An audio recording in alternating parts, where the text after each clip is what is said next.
Assalamualaikum warahmatullahi wabarakatuh. Halo sahabat edukasi, kembali lagi bersama saya Eva Wirna dalam program Tanya Kesehatan. Yang kali ini kita akan membahas mengenai kira-kira kapan ya pegawai atau karyawan itu mengunjungi dokter spesialis okupasi. Dan untuk menjawab pertanyaan itu sudah hadir bersama saya narasumber kita hari ini, Dr. Firly Rasmita, spesialis okupasi. Langsung saja kita sapa dokternya. Halo dokter, apa kabar?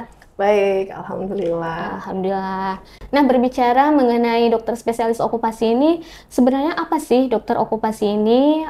Sama tidak dengan terapi okupasi?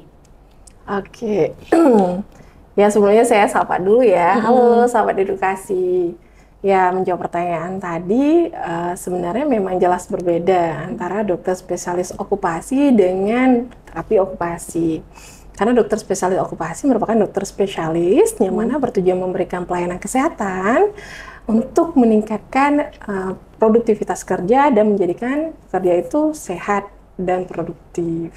Nah, berarti dokter spesialis okupasi ini hadir untuk membuat pekerja itu merasa aman, nyaman, dan tetap sehat untuk bekerja ya? Iya, makanya nama lain kita biasanya lebih dikenal sebagai kedokteran kerja. Oh, berarti dia itu hanya untuk kelompok pekerja nih? Ya, tujuannya memang pada komunitas pekerja, baik itu sektor formal seperti PNS, BUMN, dan juga sektor informal seperti penjual nasi goreng, tukang parkir, pemilik bengkel, dan lain-lain. Dan kemudian ini untuk di Aceh sendiri nih dokter, rumah sakit yang sudah ada dokter okupasi ini di mana aja nih? Nah, kalau ngomongin rumah sakit, saat ini memang masih di Rumah Sakit Dr. Zainul Abidin, di mana kita memang masih pertama yang melakukan pelayanan kesehatan okupasi. Ternyata Rumah Sakit Dr. Zainul Abidin itu bukan hanya ada spesialis dan subspesialis, tapi juga sudah ada dokter spesialis okupasi yang bergabung di rumah sakit ini. Nah dokter, sebenarnya seorang pekerja ini seperti pegawai atau karyawan yang tidak memiliki penyakit nih, atau dia belum merasakan ada gejala-gejala sakit, bisa dikatakan dia masih dalam keadaan fit nih, apa perlu dia untuk mengunjungi dokter spesialis okupasi nih? Ya, sebenarnya kalau kita ngomongin rumah sakit, masyarakat kita ya, terutama para pekerja maupun pegawai maupun karyawan, berpikir bahwa rumah sakit itu sebagai tempat fasilitas kesehatan untuk pengobatan atau kuratif dan juga rehabilitasi. Padahal yang namanya rumah sakit ini kan termasuk salah satu fasilitas pelayanan kesehatan, di mana pelayanan kesehatan yang diberikan itu bisa dalam bentuk promosi kesehatan, preventif atau pencegahan, dan juga kuratif serta rehabilitasi. Jadi kalau ditanya kapan, ya sebenarnya ketika seseorang itu bekerja, dia perlu mengetahui dulu ada tidak bahaya potensial akibat kerja yang dapat mengakibatkan gangguan atau efek masalah kesehatan bagi pekerja. Ya sebenarnya kalau kita ngomongin perlu atau tidak, tentunya perlu ya. Yang namanya rumah sakit itu tidak hanya bertujuan untuk pengobatan atau kuratif dan juga rehabilitatif, tapi juga ada fungsi rumah sakit lain yaitu sebagai sarana fasilitas kesehatan yang dapat memberikan pelayanan promosi kesehatan dan juga preventif atau pencegahan penyakit. Yang namanya seorang pekerja, karyawan maupun pegawai, ini kan memiliki efek atau adanya potensi bahaya di tempat kerja sehingga dapat menimbulkan gangguan kesehatan bagi pekerja itu sendiri. Oh, kapan nih kira-kira seorang pegawai ini harus mengunjungi dokter spesialis okupasi nih? Waktu yang tepat dia untuk mengunjungi? Ya, kalau kita ngomongin konsultasi kepada dokter spesialis ke dokter okupasi ini sendiri, nah bagi karyawan sakit pasti dia akan melakukan pengobatan di rumah sakit. Dan kapan dia harus melakukan konsultasi? Yaitu pertama ketika dia mengalami keluhan atau gejala yang mungkin kita curigai sebagai penyakit akibat kerja atau penyakit yang berhubungan dengan pekerjaannya. Dan kemudian gejala tersebut bisa ditandai dengan misalnya keluhannya berulang. Kemudian yang kedua, memberat saat bekerja. Dan yang ketiga, keluhan berkurang saat cuti atau tidak bekerja. Nah itu keluhan-keluhan tersebut bisa dicurigai sebagai penyakit yang mungkin berhubungan, walaupun nantinya akan kita analisa kembali sesuai dengan 7 langkah penetapan penyakit akibat kerja. Apakah ini termasuk penyakit yang disebabkan oleh pekerjaan atau penyakit yang berhubungan dengan pekerjaan. Nah, selain itu, karyawan yang sakit juga perlu untuk dilakukan penilaian kelayakan kerja sebelum karyawan tersebut mungkin kembali bekerja setelah sembuh dari kondisi kesehatan tertentu. Di mana tujuan penilaian kelayakan kerja ini adalah memastikan bahwa pekerja atau karyawan tersebut dapat bekerja dengan aman, baik bagi dirinya sendiri, lingkungan maupun rekan kerjanya, gitu ya. Jadi jangan sampai karyawan kita yang baru sembuh atau yang sedang menderita kondisi tertentu malah tidak masuk kerja. Mungkin dia perlu dipertimbangkan untuk kembali bekerja dengan melakukan penilaian kelayakan kerja dengan dokter spesialis okupasi.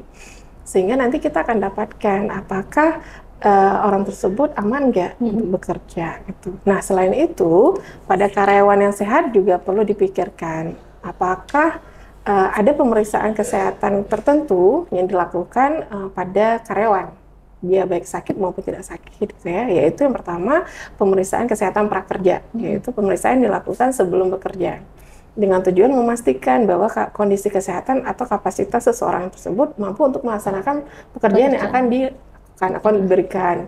Yang kedua itu pemeriksaan kesehatan berkala atau medical check up. Yang ini dilakukan biasanya setiap tahun tergantung dari resiko dari perjalanan tempat kerja.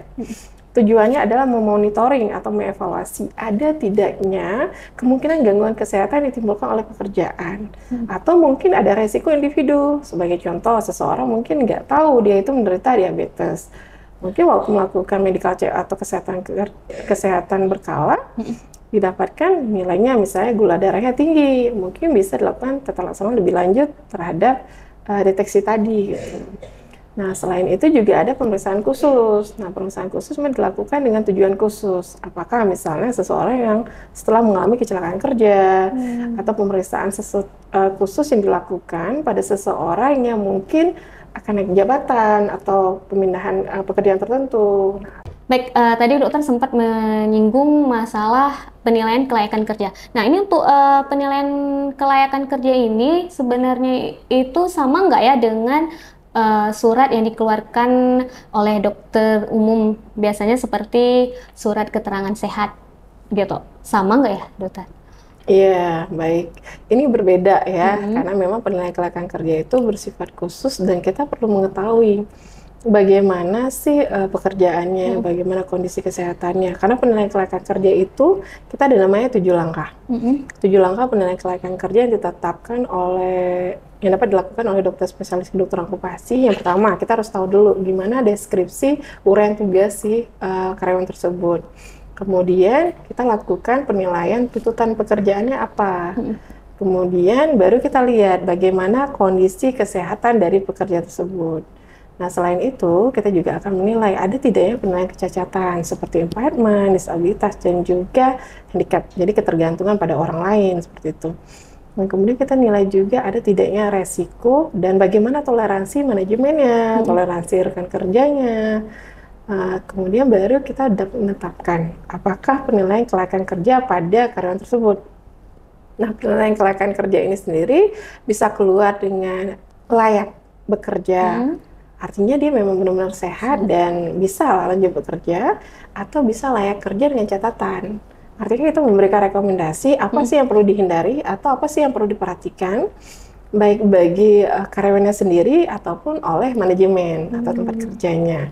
Terus yang ketiga ada namanya tidak layak kerja sementara waktu. Jadi ketika suatu penyakit atau kondisi tertentu dari karyawan tersebut menurut kita berpotensi menimbulkan kayak penularan penyakit, resiko penularan kepada rekan kerjanya, atau resiko bagi diri sendiri karena kondisi medisnya.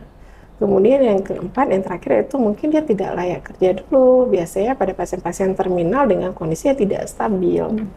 Gitu. Berarti di sini untuk penilaian kelayakan ini biasanya dilakukan pada karyawan baru atau karyawan yang sudah sembuh dari suatu penyakit gitu ya? Ya, dia untuk menilai bagaimana kondisi kesehatan ketika kembali lagi kerja, kelayakan kerja. Nah, sedangkan surat keterangan dokter lebih cenderung biasanya dokter akan mengeluarkan surat itu sebagai bentuk memberitahu ini kondisinya mengalami diagnosis atau penyakit ini gitu. Hanya sebatas itu. Tetapi kalau di kedokteran okupasi kita mencoba menghubungkan bagaimana kondisi saat ini dengan tuntutan kerjaannya dan bagaimana toleransi serta resiko yang ada di tempat kerja gitu. Jadi penilaian kita cukup komprehensif, tidak hanya melihat dari aspek medis, kondisi kesehatan pegawai, tapi juga dari keseluruhan sebagai pertimbangan sehingga dia bisa layak untuk bekerja. Dan bekerja dengan aman ya dokter ya? Iya. Nah kemudian dokter, sebenarnya penyakit apa saja yang dialami oleh karyawan dan perlu dikonsultasikan ke dokter spesialis okupasi ini, dok? Oke, kalau kita ngomongin penyakit yang dikonsulkan tadi, ya seperti jelaskan sekilas tadi ya, penyakit-penyakit yang kita curigai sebagai penyakit yang berhubungan dengan pekerjaannya. Nah, apakah penyakit tersebut atau keluhan atau gangguan kesehatan tersebut ada nggak hubungan dengan pekerjaannya? Makin berat nggak saat dia bekerja? Karena kenapa? Ketika itu terjadi dan si pegawai atau karyawan ini tidak menyadari bahwa ternyata penyakit tersebut berhubungan dengan di tempat kerjanya, maka penyakit tersebut keluhannya akan kembali berulang. Atau dengan kata lain, sembuh tapi balik lagi, atau nggak sembuh-sembuh gitu. Karena kenapa? Dia mungkin minum obat untuk menyembuhkan masalah kesehatannya, tapi karyawan tersebut tidak melakukan pengendalian di tempat kerja. Karena kalau terpapar dengan teman-temannya yang juga memiliki penyakit ya? Iya, bisa jadi, terutama kalau penyakitnya menular. Nah, kalau misalnya kita ngomongin di dokter spesialis okupasi, memang kita ada namanya tata laksana medis sama tata laksana okupasi. Nah, untuk tata laksana medis sendiri, kita mungkin akan serahkan ke teman sejawat spesialis yang bersangkutan, sesuai dengan kompetensinya. Nah, sedangkan kita di ranah namanya tata laksana okupasi. Nah, tata laksana okupasi ini juga ada tujuannya untuk individu, artinya untuk karyawan tersebut atau pegawai. Ada yang tujuannya untuk komunitas kerja. Karena kenapa? Ketika suatu penyakit itu disebabkan atau berhubungan dengan pekerjaan, bakal ada orang-orang lain yang mungkin akan mengalami keluhan yang sama dengan paparan potensi bahaya atau tempat kerja yang sama gitu. Nah, sehingga pengendalian di tempat kerja ini juga perlu dipikirkan oleh pihak manajemen. Apa ada yang perlu dilakukan pengendalian resiko ya, mulai dari yang paling rendah kita ngomongin seperti pengendalian alat pelindung diri, pengendalian secara administrasi, pengendalian teknis, substitusi, atau kita bisa melakukan eliminasi terhadap potensi bahaya-bahaya tertentu yang dapat menyebabkan gangguan kesehatan bagi karyawan kita. Itu. Baik dokter. Selain tadi itu apa yang bisa dikonsultasikan dengan dokter okupasi nih? Nah, selain untuk tindakan kuratif dengan rehabilitasi tadi, ya, kita juga bisa mulai dari misalnya promosi kesehatan. Nah, promosi kesehatan ini merupakan edukasi kayak health talk, kita ngomongin tentang apa sih, meningkatkan kewaspadaan dan kepengetahuan dari karyawan kita tentang kondisi kesehatan yang saat ini mungkin terjadi. Seperti misalnya tiba-tiba kalau kita sering dengar ada orang tiba-tiba penurunan sedaran, sedangkan dia nggak ada riwayat penyakit sebelumnya, tapi mungkin ada riwayat darah tinggi, cuma dianya kurang aware, kurang peduli, karena mungkin pasiennya emang nggak ngerti apa sih dampak dari darah tinggi tadi. Tadi itu salah satu tujuan kita melakukan edukasi. Nah, selain itu juga kita bisa melakukan program seperti vaksinasi untuk penjagaan penyakit tertentu untuk mengurangi angka ketidakhadiran seorang pegawai, atau untuk meningkatkan produktivitas. Karena kan kalau orang sakit tentunya dia bisa aja nggak masuk kerja, atau dia masuk kerja tapi kurang produktif. Nah, seperti itu. Menurun ininya, kinerja dia itu menurun ya? Iya, benar. Kinerja dia itu menurun. Kemudian selain itu, kita juga bisa melakukan health risk assessment, jadi penilaian resiko akibat bahaya potensial di tempat kerja. Dan kita juga bisa melakukan namanya surveillance medis. Jadi kita akan melihat bagaimana sih kondisi di tempat kerja seseorang atau suatu komunitas kerja yang mungkin akan dilakukan penilaian, sehingga kita menganggap bahwa untuk tempat kerja seperti ini dengan jenis pekerjaan seperti ini akan berisiko menimbulkan gangguan penyakit seperti ini.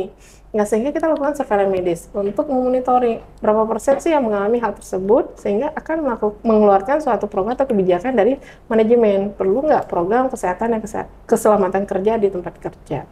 Nah, selain itu juga kita ada namanya program return to work, yaitu program kembali bekerja. Jadi pada pekerja-pekerja terutama yang mengalami kecelakaan akibat kerja, itu perlu dipikirkan, karena tidak kurang bijak rasanya ketika kita langsung memutuskan hubungan kerja ketika timbul kecacatan. Mungkin perlu dipikirkan ada nggak kerjaan lain yang dapat dilakukan sesuai kapasitasnya, sehingga akan menimbulkan loyalitas dari karyawan kita sendiri dan citra dari tempat kerja juga semakin baik. Berarti dokter spesialis okupasi ini tidak hanya menguntungkan untuk si pekerja, tapi juga bagi pemberi pekerja. Jadi kalau ingin saya sampaikan, khususnya bagi kita seorang pekerja, baik itu pegawai, karyawan, maka kita mulai mempedulikan bagaimana kesehatan kerja kita. Dan termasuk juga manajemen di suatu tempat kerja, ada juga kebijakan atau komitmen dari pimpinan untuk memperhatikan bagaimana kesehatan kerja para pegawai kita.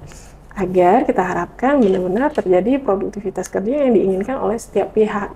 Dan kemudian nih dokter, jika ada sahabat edukasi nih yang mungkin ingin menggunakan jasa dari dokter spesialis okupasi di Rumah Sakit Dr. Zainal Abidin, itu biasanya harus bagaimana nih dokter prosedurnya? Apa masyarakat umum itu boleh menggunakan layanan dokter spesialis okupasi atau khusus pekerja yang mendapatkan rekomendasi dari perusahaan untuk datang ke rumah sakit saja yang boleh menggunakan jasa spesialis? Bagi sahabat edukasi yang melakukan rawat jalan, dapat mendaftarkan melalui poli eksekutif untuk mendapatkan pelayanan kedokteran okupasi. Nah, untuk sahabat edukasi yang mengalami rawat inap, itu dapat dilakukan konsultasi melalui DPJP atau dokter spesialis yang bersangkutan untuk dilakukan konsultasi sehingga kita akan melakukan pelayanan di ruang rawat sesuai dengan tempat rawatan para sahabat sekalian. Nah dokter, sebelum kita mengakhiri acara kita hari ini, mungkin ada yang ingin sampaikan untuk sahabat edukasi yang sedang menonton acara kita. Baik, silakan dokter. Ya, bagi kita para pekerja, pegawai maupun karyawan, tetap peduli dengan kesehatan, tingkatkan kesehatan, jaga kesehatan untuk meningkatkan produktivitas di tempat kerja. Baik sahabat edukasi, itu tadi perbincangan kita bersama dokter spesialis okupasi. Semoga apa yang kita sampaikan hari ini dapat bermanfaat untuk sahabat edukasi semua. Dan saya Eva Wirna. Saya Firly Rasmita. Mohon undur diri. Assalamualaikum warahmatullahi wabarakatuh. Salam sehat, salam edukasi.